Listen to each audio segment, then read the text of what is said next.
విజయాన్ని ఎలా ఊరుకుంటారని చెప్పేసి ప్రపంచవ్యాప్తంగా ఈ మహిళా సాధించిన విజయోత్సవ దినోత్సవం అని చెప్పేసి మార్చి 8న ఈ ప్రపంచ మహిళా దినోత్సవం పెట్టుకుంటాము. అందులో భాగంగానే ఈరోజు మన మహిళా సమాఖ్య ఆధ్వర్యంలో ఈ ప్రపంచ మహిళా దినోత్సవ కార్యక్రమం ఏర్పాటు చేస్తున్నాం. ఈ కార్యక్రమానికి ముఖ్య అతిథిగా మన తహసీల్దార్ సరస్వతి వచ్చారు. వారి సందర్భంగా మార్చి 8వ తేదీ అంతర్జాతీయ మహిళా దినోత్సవం సందర్భంగా ఆ రోజు సెలవు ఉంది కాబట్టి శివరాత్రి అందరు పండుగ జరుపుకోవడం వాళ్ళు ఈరోజు కార్యక్రమానికి చేసుకుంటాం రండి అని తెచ్చారు. అయితే దాని చరిత్ర అంతా ఆయనే చెప్పారు, తల్లిదండ్రులు చెప్పారు. సరే, మనకి ఇంతకుముందు మీకు తెలియదే కాదు, మీరు చిన్నప్పుడు కూడా చూస్తుంటారు.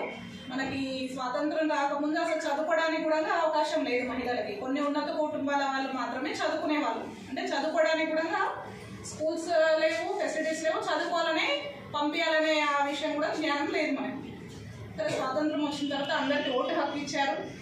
ఇంతకుముందు ఓటు హక్కు కూడా కొన్ని కమ్యూనిటీస్కి, కొన్ని చదువుకున్న వాళ్ళకి, అట్లా కొన్ని వర్గాలకే ఉండేది. తర్వాత అందరికీ మహిళలకు ఇచ్చారు. తర్వాత రాను రాను పంచాయతీలో 50% రిజర్వేషన్ కూడా మహిళలకు ఇచ్చారు.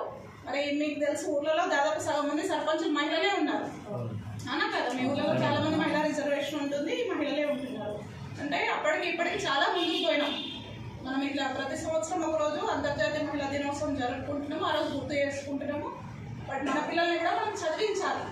ఈ సందర్భం ఎందుకంటే మనం ఇంకా ఎందుకు ముందుకు పోవాలి, ఇంకా ఏ విషయాల్లో మనం ముందుకు వెళ్ళాలి అనేది ఒకసారి చర్చించుకోవడానికి ఒక వేదిక. సో మీరు కూడా మీ పిల్లల్ని చదివించి వాళ్ళు కూడా ముందడుగేసి వాళ్ళ సొంత కాళ్ళ మీద నిలబడడం అంటే ఆర్థికంగా స్వతంత్రంగా ఉండాలి. మెయిన్ మనం డిపెండబుల్ ఉండదు ఎవరి మీద కూడా. అంటే మన సంపాదన మనకు ఉండాలి. ఉన్నప్పుడే మనం మన పిల్లల్ని కూడా చదివిస్తాం, మన పిల్లలు కూడా వాళ్ళ పిల్లల్ని అది చేసుకుంటారు. అవునా కాదు? మగవాళ్ళు సంపాదించి వాళ్ళు ఎక్కడ పెడతారో నాకైతే తెలియదు, కానీ ఆడ మనిషి సంపాదిస్తే ఖచ్చితంగా పిల్లల కోసం, కుటుంబాని కోసమే ఖర్చు పెడతారు. అవునా కాదు? సో అందుకని మీరు మీ పిల్లల్ని కూడా మంచి చదివించండి. ఆడపిల్లలని బాధపడద్దు, మంచి చదివించి వాళ్ళని మంచి ఉద్యోగాలకి, ఇంకా రాజకీయ రంగంలో అన్ని రంగాల్లో ముందుకెళ్ళేటట్టు మీరు కూడా ప్రోత్సహించాలని ఈ సందర్భంగా కోరుతున్నాను. అట్లాగే ఈ కార్యక్రమానికి పాపం వాళ్ళు నా కోసం వెయిట్ చేశారు. నాకు ఆఫీస్లో చాలా మంది పబ్లిక్ కూడా ఉన్నారు. అయినా సరే పాపం ఆయన ఎన్నిసార్లు ఇన్వైట్ చేసినాము, నేను కూడా వచ్చిన ఒకసారి మిమ్మల్ని చూద్దామని. సో ఈ కార్యక్రమానికి నేను ఇన్వైట్ చేసినందుకు తాజుద్దీన్ గారికి ప్రత్యేకంగా ధన్యవాదాలు తెలుపుతున్నాను. అట్లాగే ఈ మహిళా కమిటీ వీళ్ళందరూ కూడా ధన్యవాదాలు తెలుపుతున్నాను.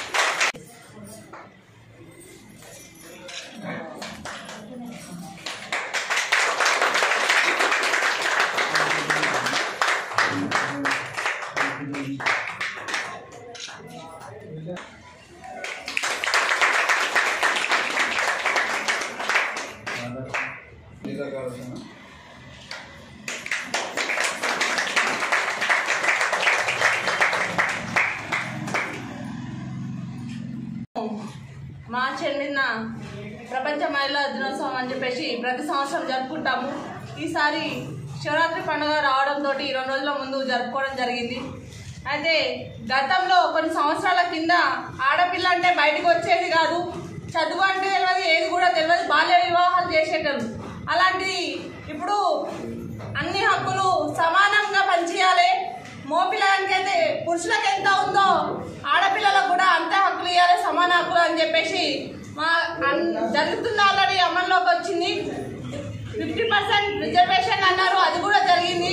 ఏంటంటే ఇప్పుడు మనము పిల్లల్ని మనం ఉన్న పరిస్థితులలో వాళ్ళని బయటకు వెళ్ళొద్దు అని చెప్పేసి కండిషన్లు పెట్టడం కాదు, పిల్లల్ని బయటకు వెళ్ళి ప్రతి ఒక్క పిల్లల్ని కూడా మనము సపోర్ట్ చేసి, ఎంకరేజ్ చేసి వాళ్ళకి చదువు కానీ వాళ్ళకు ఉన్నత స్థాయిలో ఒక చేతి కింద బతికేలా కాకుండా తన కాళ్ళ మీద తానే స్థిరంగా నిలబడి బతికేలాగా ఉండాలంటే మన పిల్లల్ని మనకంటే ఎక్కువ స్థాయిలో చూడాలంటే ఖచ్చితంగా వాళ్ళకి చదువు, విద్య, ఉద్యోగం ఖచ్చితంగా అవసరం. కాబట్టి ఏది కూడా తగ్గకుండా మనము ప్రైవేట్ స్కూళ్ళలో వేల కట్టి చదివించాల్సిన అవసరం కూడా లేదు. ఎందుకంటే మన రాష్ట్ర ప్రభుత్వం మనకి ఉచిత విద్య అని చెప్పేసి కూడా నవోదయ, గురుకుల్ అని చెప్పేసి హాస్టల్ ఫ్రీ సీట్లు వస్తున్నాయి. మనం 4th క్లాస్లోనే ఉండగానే నవోదయ ఆపిస్తే 5th క్లాస్కు ఆల్రెడీ మనకు అక్కడ ఖచ్చితంగా సీట్ వస్తుంది. సీట్లు రావడంతో పిల్లలు మంచిగా చదువుకునే అవకాశాలు ఉన్నాయి. 10th క్లాస్ రాగానే ఇంటర్కు రాస్తున్నారు. అలాంటప్పుడు ఎక్కడ కూడా తల్లిదండ్రులు